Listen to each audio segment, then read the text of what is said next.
Ouarzazate, la porte du désert, a ouvert la porte du futur.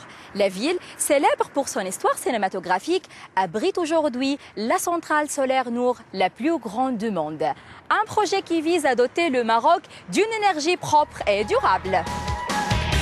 Le Maroc importe 94% de son énergie, mais ça c'était avant. Le pays hôte de la COP22 mise sur les énergies renouvelables. Voici Nour 1, la première tranche d'une centrale solaire géante près de Ouarzazate, appelée à devenir la plus étendue de la planète.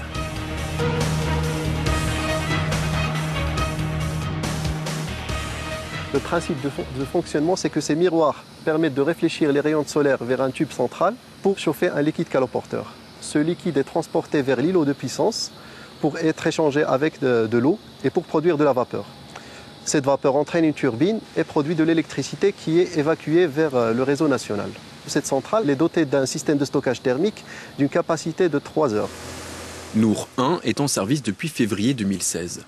Avec son demi-million de panneaux solaires de 12 mètres de haut, c'est la première étape d'un projet bien plus vaste qui devrait fournir de l'électricité à 1 million de foyers, un défi de taille pour les ingénieurs marocains. Plus de 30% de ce projet a été réalisé par des entreprises locales. Donc avoir réussi ce projet dans les délais et selon les standards internationaux est une grande fierté pour nous tous. Nour 2 et 3 sont en cours de construction et pourront produire respectivement 200 MWh et 150 MWh.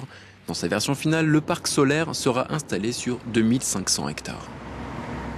Le projet Nour 2 utilise la même technologie que Nour 1, à savoir des miroirs paraboliques, mais avec une taille plus grande, donc plus d'efficacité. Et puis Nour 3 qui utilise la technologie tour, la tour que vous voyez derrière nous. Et cette tour-là, ça va être le plus haut bâtiment en Afrique avec 243 mètres de hauteur. Ouarzazate est une ville touristique en lisière de désert connue pour ses studios de cinéma. Mais il s'agit là de deux secteurs à l'activité très fluctuante.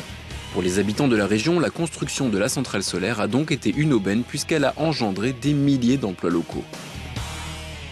Je fais partie des jeunes chanceux qui ont eu l'opportunité de décrocher un vrai emploi. Ma situation est stable, j'ai un salaire fixe chaque mois. Avant, on dépendait de l'industrie du cinéma et du tourisme, c'était précaire. Grâce à Dieu, les gens d'ici ont été embauchés en priorité et on a vraiment bénéficié de ce projet.